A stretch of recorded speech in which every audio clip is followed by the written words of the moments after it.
सन 1398 विक्रमी संवत 1455 ज्येष्ठ मास की पूर्णिमा का ब्रह्म मुहूर्त, काशी नगर का वो लहरतारा तालाब जहां सर्व सृष्टि रचनाहार कबीर परमात्मा पृथ्वी से 16 शंख कौस दूरी पर स्थित अपने निज धाम से शिशु रूप धारण कर अपने तेजोमय शरीर को हल्का करते हुए कमल के फूल पर प्रकट हुए, जिसके प्रत्यक्ष दृष्टा थे ऋषि अष्टानंद। इस पूरे घटनाक्रम को देख ऋषि जी आश्चर्यचकित रह जाते हैं और सोचते हैं, आज यह मैंने कैसा दृश्य देखा? ये मेरी भक्ति की उपलब्धि है या कोई भ्रम? गुरुदेव से पूछता हूं।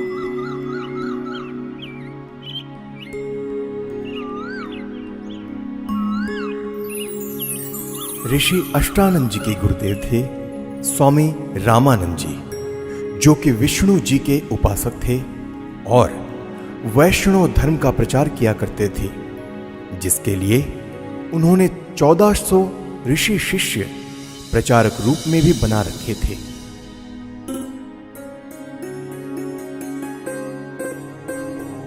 प्रणाम गुरुदेव। प्रणाम। क्या बात है अष्टानंद, कुछ दुविधा में लग रहे हो? हे गुरुदेव, आपकी आज्ञा हो तो मैं अपनी एक शंका का समाधान चाहता हूँ। कहो, क्या बात है? हे गुरुदेव, आज साधना करते समय मुझे आकाश से एक प्रकाश नीचे की ओर आते दिखा, जिसे मेरी आंखें सहन न कर सकी और आंखें बंद हो गई, जिसके बाद मेरी आंखों के सामने एक नवजात शिशु का प्रतिबिंब बन गया। पुनः आंखें खोली तो वह प्रकाश तालाब के एक कोने में सिमटता हुआ दिखाई दिया। हे गुरुदेव, कृपया मेरी शंका का निवारण कीजिए। यह मेरी भक्ति की कोई उपलब्धि है या कोई दृष्टि दोष? हे ऋषि जी, यह न तो भक्ति की उपलब्धि है और न आपका दृष्टि दोष। इस प्रकार की घटनाएं उस समय होती है जब ऊपर के लोकों से कोई देव पुरुष पृथ्वी पर अवतार धारण करने के लिए आते हैं और किसी स्त्री के गर्भ में निवास कर फिर बालक रूप धारण करके लीला करते हुए अपना अपेक्षित कार्य पूरा कर जाते हैं। अष्टानंद, कोई देव पुरुष ऊपर के लोकों से आया है। अब वह काशी नगर में किसी के घर जन्म लेकर अपना प्रारब्ध पूरा करेगा। स्वामी रामानंद जी ने अपने ज्ञान आधार से शिष्य अष्टानंद जी की शंका का समाधान किया। स्वामी जी का मानना था कि अवतार मां के गर्भ से ही जन्म लेते हैं, लेकिन स्वामी जी को यह ज्ञान नहीं था कि यहां कोई अवतार गण नहीं, बल्कि स्वयं पूर्ण परमात्मा अवतरित हुए हैं, जो किसी माता के गर्भ से जन्म नहीं लेते। वहीं दूसरी ओर काशी में ही नीरू नीमा नाम के एक मुसलमान जुलाहा दंपति भी रहा करते थे। वैसे तो इसी जन्म में वह ब्राह्मण और ब्राह्मणी थी। नीरू का नाम गौरी शंकर और नीमा का नाम सरस्वती था। उनकी कोई संतान भी नहीं थी। वह भगवान शिव की भक्ति करते थे और शिव पुराण की निस्वार्थ कथा किया करते थे। उनकी इसी निस्वार्थ सेवा और हिंदू धर्म के बढ़ते प्रचार को देख मुस्लिम लोगों द्वारा जबरदस्ती उनको मुसलमान बना दिया गया, जिसके बाद हिंदू धर्म के ही अन्य पंडित ब्राह्मणों ने उनको मुसलमान घोषित कर उनका कथा करना और गंगा दरिया में स्नान आदि करना बंद कर दिया, जिसके बाद नीरू और नीमा रोजाना लहरतारा तालाब पर स्नान करने जाने लगे। भले ही उनको मुसलमान बना दिया गया था, परंतु अब भी भगवान शंकर के प्रति उनकी अटूट श्रद्धा थी। प्रतिदिन की तरह ब्रह्म मुहूर्त में आज भी नीरू और नीमा लहरतारा तालाब पर स्नान करने जा रहे थे। संतान ना होने के कारण नीमा अपने भगवान शिव शंकर जी से रोते रोते हृदय से प्रार्थना करते हुए जा रही थी। हे भगवान शंकर, आपके दरबार में लालों की कमी है। एक लाल मुझे भी देते तो मेरा इस संसार में हिस्सा हो जाता। नीमा, हमारे भाग्य में संतान नहीं है। अगर होती तो भगवान पहले ही दे देते। आप रो मत। ऐसे रो रो कर अपनी आंखें खराब और कर लोगी। हमारा कोई उंगली पकड़ने वाला भी नहीं है इस दुनिया में। इसी प्रकार आपस में चर्चा करते करते नीरू और नीमा लहर तारा तालाब पर पहुंच जाते हैं, जहां पहले से ही कमल के फूल पर परमात्मा प्रकट हो चुके होते हैं।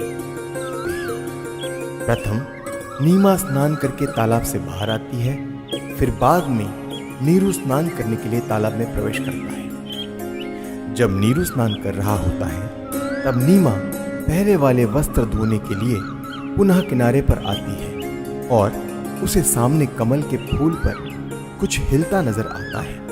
इसे देख नीमा सोचती है कि कोई सर्प फन हिला रहा है।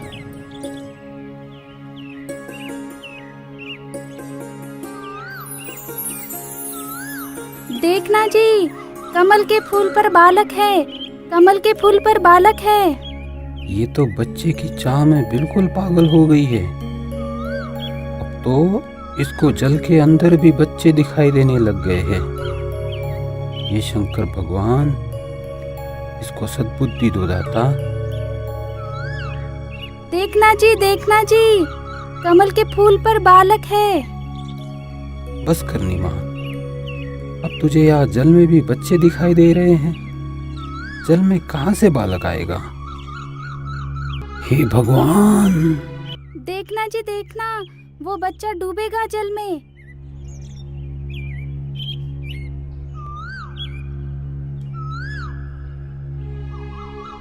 यह बालक पता नहीं किसका है।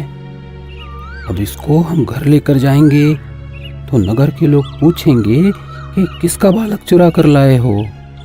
हम बताएंगे कि कमल के फूल पर मिला तो कोई यकीन नहीं करेगा। इस बालक को भी छीन लेंगे और पिटाई करके नगर से भी निकाल देंगे। अब हिंदुओं से हमारा संपर्क रहा नहीं और मुसलमानों से भी अभी हमारी इतनी जानकारी है नहीं। नीमा, इस बालक को यही छोड़ दे, इसी में हमारी भलाई है। अगर इसे लेकर हम नगर में गए तो हमारे साथ बहुत बुरा होगा। कोई विश्वास भी नहीं करेगा हम पर। नीरू नीमा को सारी स्थिति से परिचित करवाता है, जिसके बाद नीमा बोलती है, पता नहीं इस बालक ने मुझ पर क्या जादू कर दिया। इसे त्यागना अब मेरे वश में नहीं है, क्योंकि इस बालक ने जो मेरे अंदर आकर्षण पैदा किया है, उसी की वजह से अब मैं इससे दूर नहीं हो सकती। मैं मर सकती हूँ लेकिन इसे नहीं छोड़ सकती। नीमा, तू बहुत सिद्धि हो गई है। मैंने तुझसे आज तक गुस्से से भी नहीं बोला, यह सोचकर कि तू पहले ही संतान के वियोग में दुखी रहती है, परंतु अब मेरे प्यार का नाजायज फायदा उठा रही है। देखो जी, आप कुछ भी कहो, लेकिन मैं इस बालक को नहीं छोड़ सकती। नीरू के काफी समझाने के बावजूद भी नीमा नहीं मानती। तब नीरू ने रोते हुए आंखों में आंसू लिए पहली बार नीमा के ऊपर हाथ उठाया और बोला, रख दे इस बालक को यही, नहीं तो तुझे थप्पड़ मारूंगा।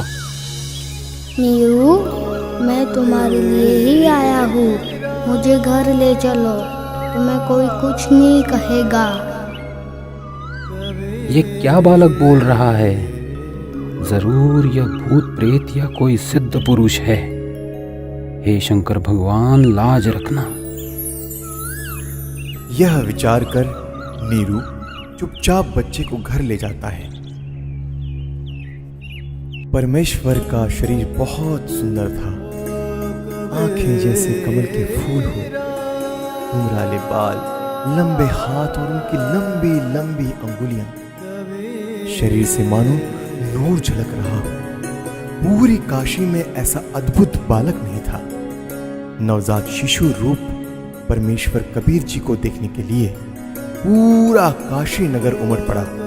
जो भी बालक को देखता तो उसके चेहरे से दृष्टि हटाने को दिल नहीं करता। शिशु रूप परमेश्वर को देख आत्मा अपने आप खींची चली जाती। देखते ही देखते स्त्री पुरुष झुंड के झुंड बनाकर मंगल गीत गाते हुए नीरू के घर बच्चा देखने को आने लग गए।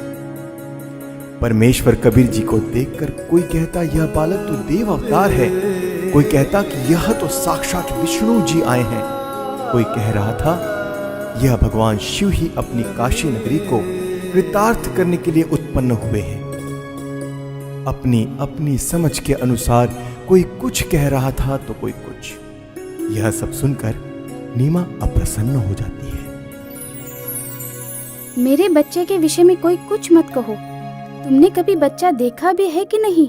ऐसे समूह के समूह मेरे बालक को देखने आ रहे हो? नीमा, हमने बालक तो बहुत देखे हैं, परंतु आपके बालक जैसा कभी नहीं देखा, इसीलिए हम इसे देखने आए हैं। हे भगवान शंकर, इनकी नजर से मेरे बच्चे की रक्षा करना। नीमा ने बालक रूप में परमेश्वर कबीर जी को ज्यों है दूध पिलाने की कोशिश की तो परमेश्वर ने मुंह बंद कर लिया। सर्व प्रयत्न करने पर भी नीरू नीमा बालक को दूध पिलाने में असफल रहे। 25 दिन बीत गए परंतु बालक ने कुछ नहीं खाया पिया। माता पिता चिंतित हो गए कि बच्चे को किसी की नजर लग गई है। लेकिन भले ही 25 दिन हो गए फिर भी बालक रूप में परमेश्वर का शरीर पूर्ण रूप से स्वस्थ था।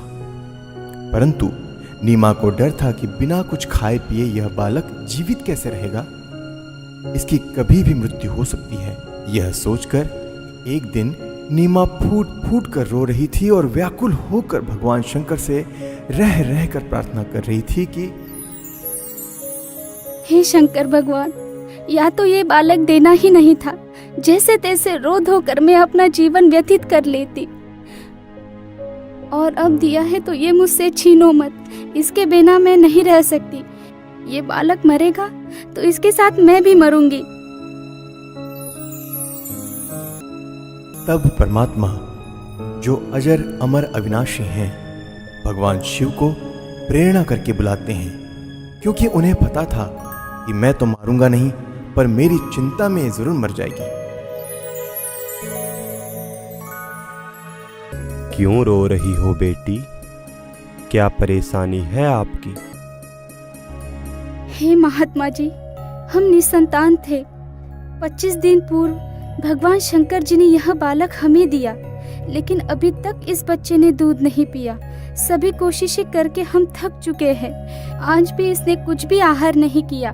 मैं इसलिए रो रही हूँ कि अब यह बालक मरेगा और इसके साथ मैं भी आत्महत्या करूंगी। आपका बालक मुझे दिखाइए। इस बालक की लंबी आयु है, यह मरने वाला नहीं है। देख नीमा, कितना स्वस्थ है, कमल जैसा चेहरा खिला है। हे विप्रवर, बनावटी सांत्वना से मुझे संतोष होने वाला नहीं है। बच्चा दूध पिएगा तो मुझे सुख की सांस आएगी। हे शंकर जी, आप इन्हें कहो एक कुंवारी गाय लाए, जिस पर आप अपना आशीर्वाद भरा हाथ रखना, फिर वह दूध देगी। मैं उस कुंवारी गाय का ही दूध पीऊंगा। बेटी, अपने पति को बुलाओ। नीरू, एक कुंवारी गाय ले आओ और साथ में कुम्हार के घर से एक घड़ा भी लेकर आना। वह बछिया दूध देगी, उस दूध को यह बालक पिएगा। नीरू कुछ देर बाद ही एक बछिया और मटका लेकर आ जाता है, जिसके बाद परमेश्वर कबीर जी के आदेशानुसार विप्र रूपधारी शिव जी ने उस कुंवारी गाय की पीठ पर आशीर्वाद भरा हाथ रखा। उसी समय उस कुमारी गाय के थन लंबे लंबे हो गए और थनों से दूध की धार बह चली। नीरू ने पहले ही वह पात्र गाय के थनों के नीचे रख दिया था। दूध का पात्र भरते ही थनों से दूध निकलना बंद हो जाता है। फिर उस दूध को शिशु रूपधारी परमेश्वर कबीर जी ने पिया। नीरू नीमा ने ब्राह्मण रूपधारी भगवान शिव के चरण लिए। तत्पश्चात विप्र रूपधारी शिव जी वहां से चले जाते हैं।